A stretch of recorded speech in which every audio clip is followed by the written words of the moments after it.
when I was relearning the gym, when I was rebuilding my confidence in the gym, I intentionally went to a gym where there was less people because I wasn't ready to feel bad about myself because I already felt bad about myself. And goals are just a benchmark to keep you on track towards staying. It's almost like a goal is, hey, I want to lose 10 pounds in 10 weeks. Okay, so I did 11.4 pounds in 9 weeks. I had to raise my standard in order to hit that goal. Next Level Nation, welcome back to another episode of Next Level University, where we help you level up your life, your love, your health, and your wealth. Today, for episode number 1796, it's Freestyle Friday. The lights are off in the studios. You know what that means. Somebody asked me the other day, Alan, I was talking to a buddy of mine. I was talking to Matt, as I mentioned previously, and we were talking about how I've been dialed in fitness. And he said, what is it? Like, what was the thing that pushed you over the edge? And I said, honestly, I got sick of being out of shape. I got sick of seeing pictures of myself and saying, wow, you really let it go. The picture, so we have an amazing NLSM team, Next Level Social Media, and Nicole, the wonderful Nicole and the team is doing my social media. The post for today was from our photo shoot that we did, like our brand photo shoot last year. I am ashamed of the way I look in that picture, genuinely. And that's the branding Is this photo. the one next to the tree? No, it's from that photo shoot, but it's not that actual picture. It's just me standing there. Yeah, It's not not our great. best look, huh? No, that it's photo not great. shoot was not great. I was It's not leaner than you, but tiny, no muscles. I don't like it. Yeah, I don't like it. a little bit of a gut. Definitely. And again, this is my standard and Alan's standard. I am not imposing my standards on you. Do not impose your standards on me. That's all. It's Kevin not and that. I started our journey together as Jacked bodybuilders. bodybuilders. Yeah, it's very important to understand that because that's where we started. And we know what we're capable still of. like pretty hard at. Yeah, exactly. We know what we're capable of. There's experiential levels. When you experience stepping on stage looking really good, and then you're not that way anymore. Again, you don't have to be at that level, but this is not me. I just want to make that clear. This is not me imposing my standards on you. This is reimposing my standards on me. And that's what I told Matt. I said, I just got sick of it, man. I just got sick of it. I got sick of trying to shift my identity to something else rather than shifting my behavior. Nice. I got sick of not being proud of my body anymore. I got sick of that. I got sick of not being in the gym, going to the place and being focused and lifting heavy, and I just got sick of it. And I said also, the business, I didn't know how to handle it all. There was so much going on, and we had gotten so many more clients, and I'm going on all these podcasts, and I'm doing all these coaching calls, and I'm working so much. It was really hard to keep up with that.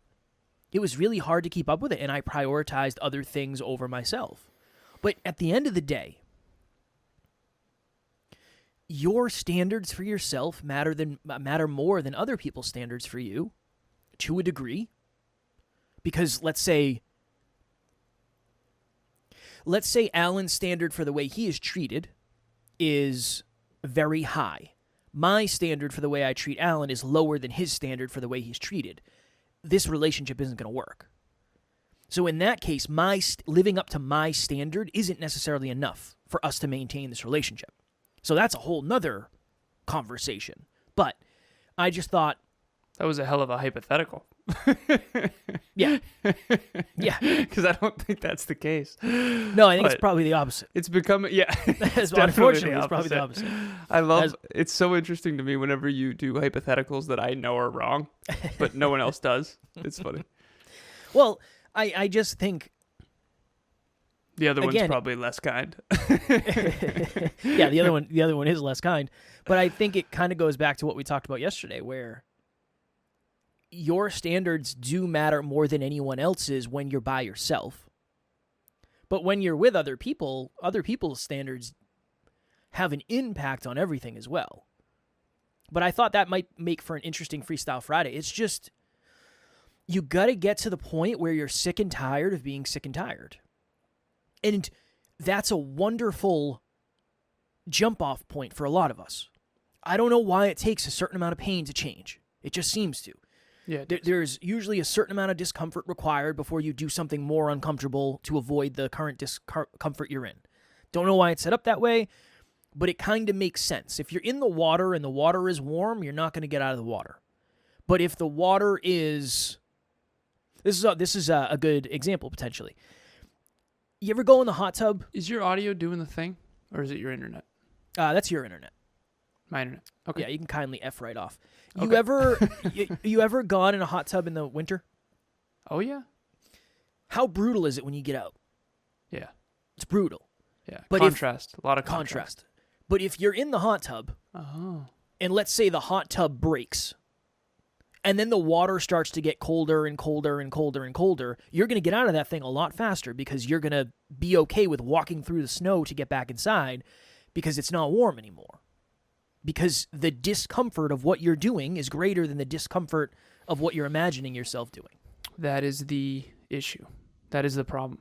It takes a massive amount of contrast to create the necessity needed to change. You mentioned yesterday to me, playfully, but you said you got to get to a gym that is a real gym. You said something along the lines of you got to get into a real gym. Because in my gym, and we've talked about this in the past, I'm a big fish in a small pond, for sure. There's one or two other people that are just on another level, but for the most part, I'm in the best shape in the gym. And if you're in the best shape in the gym, you're in the wrong gym, so to speak. Depending on, and I got to give this nuance, if you are brand new to fitness and trying to climb the staircase we talked about yesterday and trying to build belief, it actually might be good to start in a small pond. For sure. Right? But for someone who has a lot of belief in fitness and knows fitness well and used to compete, it's just not as motivating when you're the best in the gym. And so my point of that is contrast. When we went to Toronto, we went to a real gym. Yeah. And it was when you and I were probably at our trough. Not our trough, but yeah, probably the worst we've ever been in fitness in the last at least 9 years for me, 16 years for you. Yeah, pretty close. And that was a brutal day. That was bad. You and I, we weren't even remotely enjoying ourselves. It was us walking around the gym like lost puppies. It was brutal. It was so bad. And just being like, what happened exactly? And then one of the days we went back to our old stomping grounds, Crunch. And I looked in those same mirrors and I went, what happened? I used to look in these mirrors and go, hell yeah. Did I really fall that far without even realizing it? And again, I do think this is relatable to everyone. Did I really spend that much money? Did I really let myself go that far? Did we really fall out of love without me noticing? Like those moments, those humble pie moments are so brutal. So here's what I try to do, and I hope that if you seek out humble pie moments, assuming you have self-esteem and self-belief. So this is the way that I think about it. And this is what I do in my coaching, by the way. If someone comes to a coaching session and they're on cloud 9, and I'm crushing it, it's awesome, I made 10 grand last month, blah, blah, blah. I immediately make the game harder.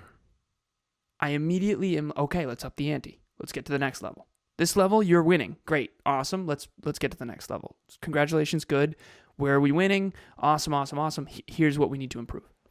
If someone shows up to the session and they're struggle bus, I had a session with a client that's doing the hybrid model. So at Relationship Talks Coaching, Emilia and I coach 2-on-2 couples, and then we essentially I coach the male, she coaches the female, one more session. So it's this cool dynamic. It's actually really fascinating to learn about people in that way. It's actually unbelievable. Coolest thing maybe I've ever done, actually, which is weird to say out loud, because you get to see the couple together, and then you get to get just the male's perspective, and you get to see how it all works together, and it's been wildly transformational. But an unapologetic plug too. But anyways, so I'm on this session, and he cried 3 times during it. I teared up a little bit just getting emotional about the emotions. Just the pressure of being a man and essentially how you feel like such a effing loser if you're not like rich. As a man, if you're not stupidly wealthy, you just are made to feel like such a loser. It's so interesting. But anyways, and that's very generational too, obviously, because the number one form of shame for men, statistically speaking, is finances and success. The number one form of shame for women is body image and looks. Makes sense from history. And that's actually why Kevin and I always give these disclaimers with the bodybuilding stuff, because for us, we don't have a huge amount of shame. I mean, we obviously have some, but we don't have a ton of that shame stuff with being in shape or out of shape to the extent that I know a lot of our female listeners do. So if this doesn't land for female listeners, every time we talk about bodybuilding, some of our NLU team tries to explain that it doesn't land, but I think the metaphor does. At least I hope it does. So anyways, where was I going with all that? The humble pie moments. Yeah. So when you're winning and you're feeling good and you feel the momentum and you're dialed in and you're fulfilled and you're getting after it, it's time to find humble pie. Go into a gym that's a little bigger. Go work out with that person you're afraid to work out with. Go get that coach that's ahead of you, that has higher standards than you. Go get around higher standards. When you're struggle bussing, don't be afraid to go to a smaller gym, metaphorically, and build back up. When I was getting, so there was a time where when I was getting back in the gym last year, I went to a smaller gym. Because the membership I have, you can get into like 4 or 5 local gyms. And I went back to one that I used to go to when I was like 25. It's smaller. It's much smaller. It's much less busy. In the morning when I was going, there wasn't anybody there. When I got back in the gym, I had to relearn so much, to the point where I didn't know if I was ever going to be able to get back to even where I am right now. Really? Yes. Whoa. Yeah. I was, again, this is very bodybuilding heavy. It's just, I don't do anything else. I don't really do anything else other than lift weights. And it's the best metaphor in the world. I believe we're never not going to use it. So hang with us. Hang with us. Even if it doesn't resonate, just hang with us. By the way, Kevin and I have decided in advance, when we first started this 7 years ago, fitness was a huge part of our lives. Yes. I mean, it was a third at least. Health, wealth, and love. Health was mostly fitness oriented. It wasn't just mental health. And we have a fitness accountability group. The 10-pound and 10-week challenge did end. We didn't even announce that, by the way. We forgot to strong work. mention it. Everybody crushed it to their own standards. Yeah. Right? That's the ultimate goal. It wasn't 10 pounds in 10 weeks for everybody.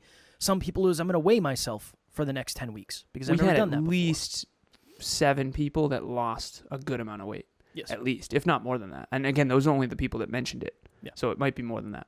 But anyways, so we transformed that group, 10 pounds and 10-week challenge, into just a fitness accountability group. It's called Next Level Fitness Accountability.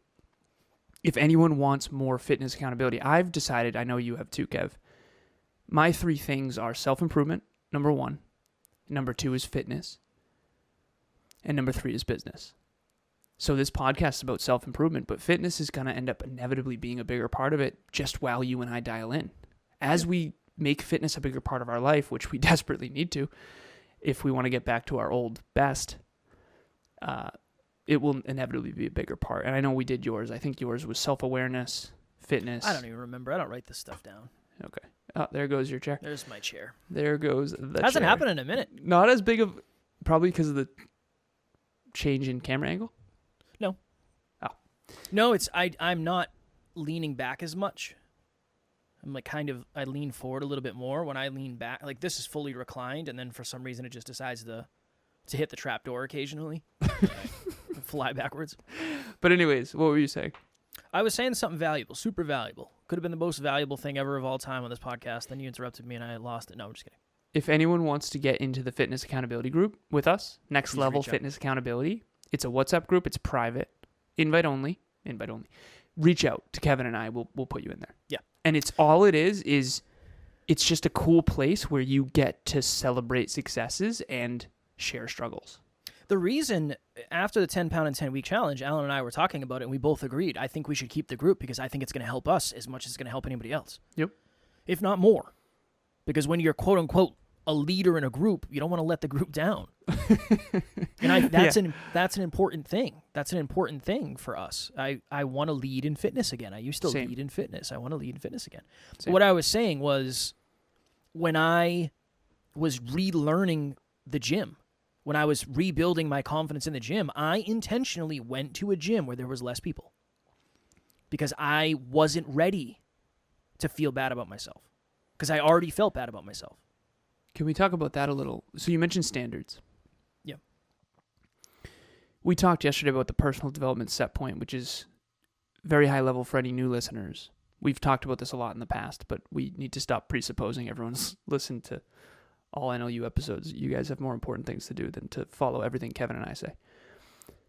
Essentially, a personal development set point is like a thermostat. So when it's 60 degrees out, the heat kicks on in my house and brings it to 72. When it's 80 degrees out, the AC kicks on, brings it down to 72. A personal development set point is sort of your comfort zone. So your comfort zone in fitness used to be at a certain level. And anytime you got below that, you would kick the heater back on and get in the gym and diet more, whatever. Unfortunately, that set point has lowered over time, aka that standard. It's almost like we all have a standard in every area. We have a standard for finance, wealth. We have a standard for health, fitness, and we have a standard for love and how we treat our partner and how we're treated.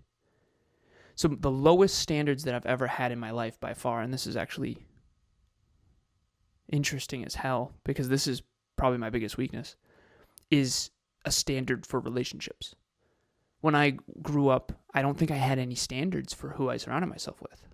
Honestly, I definitely didn't, actually. That was by far my biggest weakness in hindsight. Holy crap.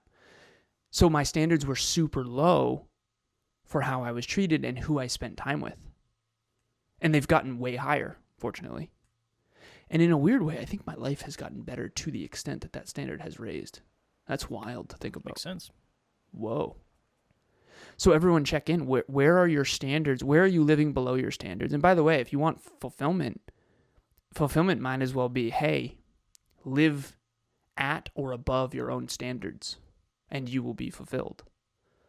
And goals are just a benchmark to keep you on track towards staying. It's almost like a goal is, hey, I want to lose 10 pounds in 10 weeks. Okay, so I did 11.4 pounds in 9 weeks. I had to raise my standard in order to hit that goal. So it's almost like a goal is a way to raise your own set point, your own standards. And if you set a goal that's way too big, the contrast between your current standard and your necessary standard is probably too big. And then it actually does the opposite of believing in yourself and building your self-esteem. It probably crushes you. Well, you can set unrealistic standards for yourself for sure. Yeah. Make unwinnable games, right? Especially in the beginning. Yeah. Especially in the beginning. Because you don't know yet. You don't know what standard creates what result. So it's almost like you want to create the identity and the standard of somebody who already has the result, but you haven't done it for long enough to actually know how it all adds up. Whoa. Hello, NLU listener. Thank you, as always, for listening to Next Level University. Real quick, I just want to jump in and let you know about the Next Level Dreamliner. This is a journal that I use every single day. Achieve your dreams 90 days at a time. It breaks down your dreams into goals, milestones, and daily habits. We hope you enjoy it. The link will be in the show notes. Whoa. I just had a really big breakthrough. What do you got? I used to share. I wanted to say and share in the same word. Share. I used to say that my dreams saved my life because I was in a relationship that was not good. And because I got to a place where I knew I couldn't achieve my dreams and be with this person, I had the courage to leave. But I knew I wouldn't have left and if it wasn't for my dreams. I remember explaining, because one of my friends was, you guys are so great together. Why would you not want to be together? I said, first of all, you think we're great together because your relationship, in comparison, wowza. But anyways, great together. Great is relative, apparently. Holy crap-oli. So, and my answer was, it used to be, I'm going to be with this person and achieve my dreams. And I said, eventually it became an or. And I knew I had to choose. And I knew my choice. I chose my dreams. Basically, now, the breakthrough, my dreams forced me to live at a standard that required me to surround myself with better people. And I had no choice. Because, dude, I could never have achieved my dreams if I stayed around people like that. And that is so unfortunate. No wonder why people don't have goals, dude. That's so... Well, yeah, but your biggest pain point was relationships too. So I think it's different. Not 100% different. I mean, think about the people in your life. The standards. I mean, you have to keep really high standards for who you surround yourself with. You have no choice. But I think the interesting thing is, if I wanted to, I could still be friends with a lot of the people that I used to be. I just chose not to. I know I could still pull it off. But really? Yeah, for sure. I don't feel like I could. Because relationships are your biggest... That's your biggest thing. Oh, yeah, that's the core wound. Yeah, that's the core wound. So the wound. unlovable versus defective and all that. Yeah. Okay, interesting. I think. It affects me more than you. Yeah, I think so. Definitely does. Yeah, I think so. Yeah, it makes perfect sense. Because it's almost like if, and again, I know it sounds cold to talk about it this way. I don't intend it. That's not my goal. But how dare you? we've used the analogy in the past. There's plus, minus, equal. There's some people that you get around, they're way ahead of you, plus. There are some people that you get around that minus, they're just behind where you aspire to get to. Not making that wrong. I'm just saying that as a label. And then there's equal to. These are your people that you're growing with together. So in many, many, many ways, Alan is ahead of me. In many other ways, Alan is equal to me. And I think there are very few places where Alan is behind me. But maybe emotional intelligence, maybe. But that's less now than ever. I would say understanding people. Okay. So understanding people with your core wound. But there are some people... Which is the majority of people, I think. Yeah, I would say that's probably fair. There are some people where when it comes to awareness and fitness and business acumen and speaking and podcasting and coaching, they're just not ahead. Understandable. If I'm going into that arena, if I'm going to that environment, I don't necessarily expect to learn anything about that stuff. But sometimes it's really good perspective. All right? Yeah. So, I don't know. I think I just have I try to have a different approach with it just because... Really, because I'm ultimately trying not to put my standards on somebody else, but I also have to make sure that my lack of that is not creating stuff for me, like problems and resistance for me. Well, because leadership is holding a higher standard, but not in a toxic way. Mm. Leading by example is holding the highest standard. Yeah. Like if you're on a sports team and you're looked to as the captain of the sports team, metaphorically, you should have the highest standards for yourself in that sport. The only difference which is... inspires the team to be better. But everybody on the team signed up to play that game. Right. That's the difference. Is there's many people in my life who did not sign up to be better speakers. That's not what they're here to do. They're not here to be better speakers and not use filler words, and they're not here for that. Did they sign up to be better human beings? Some of them. Yeah, some of them. But I think that's where leading by example comes in, is if I continue to be a better human being, I'm sure that'll rub off in some way, shape, or form. Of course. But not all of it will. Nobody's going to care about... Kev said that whole sentence without using a filler word. Some people aren't even going to recognize that because that's not what they value. They don't really care. Understandably so. What came up for me in that? That's one of the awesome things about coaching is it you put on the coaching hat, which is the guide, which is, hey, you are here to be motivated, educated, inspired in the achievement of your own goals and dreams. It's interesting. Whatever you are a leader in, you essentially have to have the highest standards inside of yourself. And then you have to be very careful with who wants you to hold them accountable to those standards. Yeah. Yeah. Leadership's the hardest thing in the entire world, I think. You lead more humans than I do in different ways, so I can't claim to know. What's harder, leading others or leading yourself? Others, by far. By far. Leading myself is easy peasy. Yeah. I wonder if it's like that for everybody, though. Yeah. You know? Emilia has told me she's tried to help so many people with so many things, and she has. But she said leading you is easy. Makes sense. Why do you say that? Because you want to be led. Yeah. It's almost impossible to lead someone who doesn't want to be led. It's so challenging. It's so, imagine when I used to be a personal trainer, people would come in that just didn't want to work and they didn't want results and they had so much money that they didn't care. And it was almost impossible. It's like, you don't want to be here. And then if you thought to yourself, wow, I'm not a good enough personal trainer. Of course I did.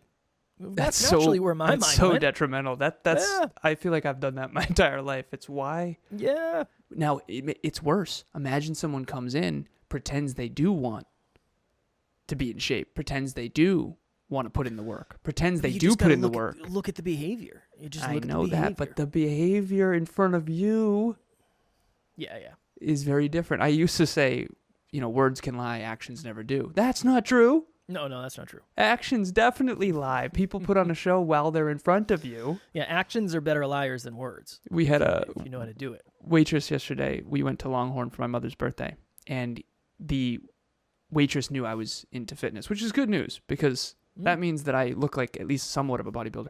She said, "Oh, you're carbing up, huh? You're in a bulk," or something like that. And Emilia later on said something along the lines of, "Alan, you were so excited to have anyone understand at all what macros are or calories or bulk, or you get lit up like a Christmas tree when someone talks fitness around you." And she said, "Alan, I bet you she has no idea what she's talking about. She's probably just doing that for a better tip."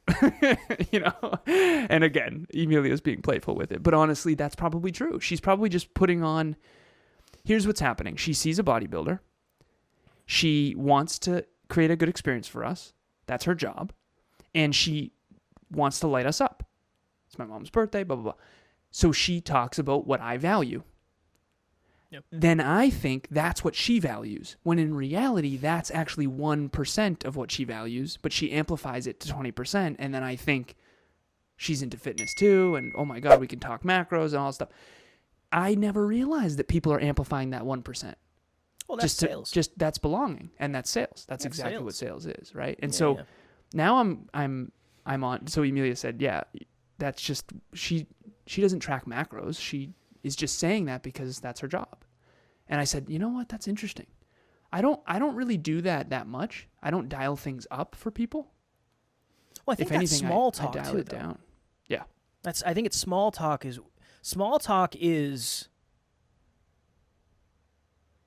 Tara and I went to Starbucks last week, a couple weeks ago, before we did a day trip for our anniversary. And the guy working behind the counter was like, what do you think of your car? You like your car? And I was like, yeah, huge fan. Love my car. First BMW I've ever had. Like, this is like a dream come true. And he's like, okay, I have a BMW too over there, and I'm thinking of kind of trading up. And I'm just always curious to what people's experiences have been like. All that is small talk based on a similar core. but the difference value. is he actually does value BMWs and has one. I This know, waitress does not, and if but you I've saw had a lot her, of she's not people- into fitness. But I've had a lot of people talk about the car that don't. Yeah. They But don't I don't value it. I think that one of the reasons why I suck at this, and hopefully this is landing for some of our listeners, I don't do that. Well, you I don't don't- like having small talk. So it makes sense. Oh, Yeah, you don't like having small talk. but I'm not going to pretend to be into BMWs when I'm not. But I will say, sometimes if you value BMWs, I can find the 1% that is relevant and maybe make it 3 or 5% or something. But when you talk about a movie, I get pumped because I love movies. I don't know. If anything, you know what the problem is I dial down. So if you talked about a movie, I would actually dial down how much I love movies. Because otherwise it's just too much. Well, I think that goes to the core wound. Yeah. Well, hopefully that lands for everybody, because at the end of the day, people are optimizing for belonging. That doesn't mean that's at all the version of them that's real. It's a very small subset of who they are.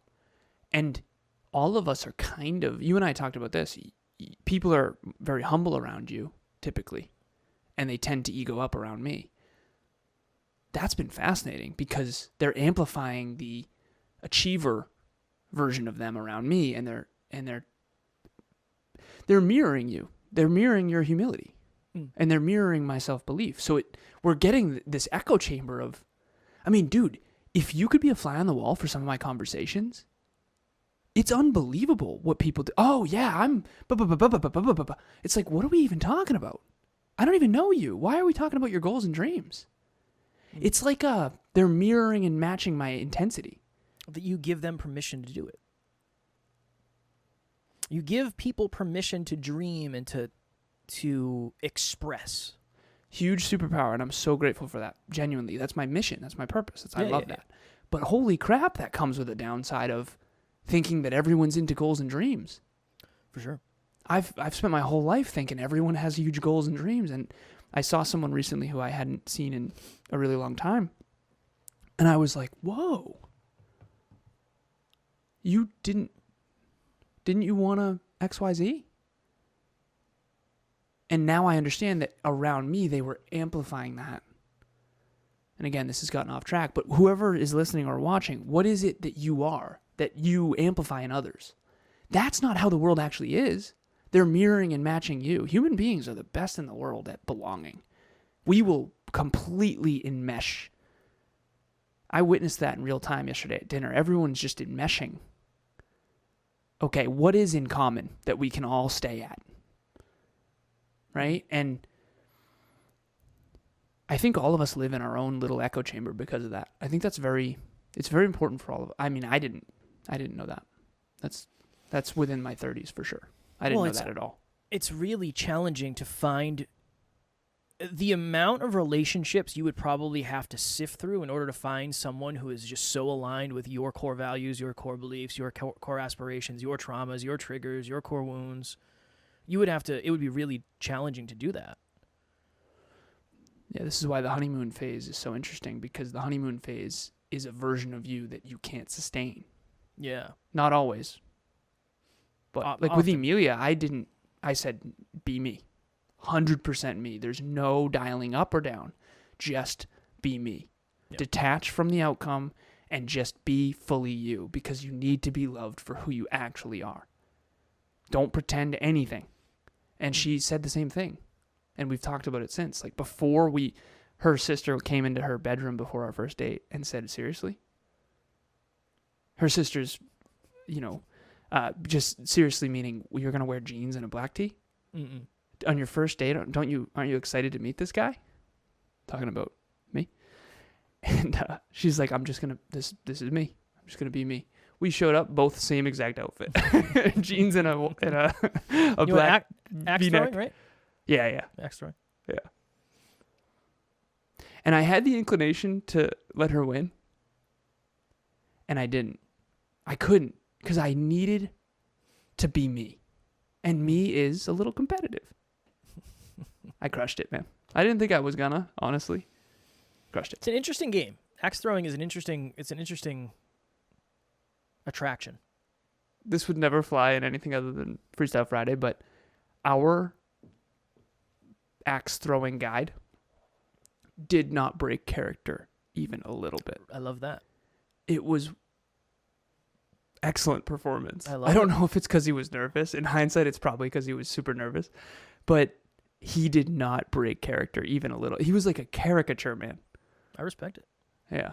Somebody who's excited to go do their thing, go to work every day. I don't know if he was excited, but Oh, maybe not. We went to a rage room a few weeks ago, last month, and you smash stuff in a room. It was awesome. Oh, nice. You want to talk about seeing Kev in his centeredness? I got a TV and I was smashing this TV, but the manager of it was like just awesome.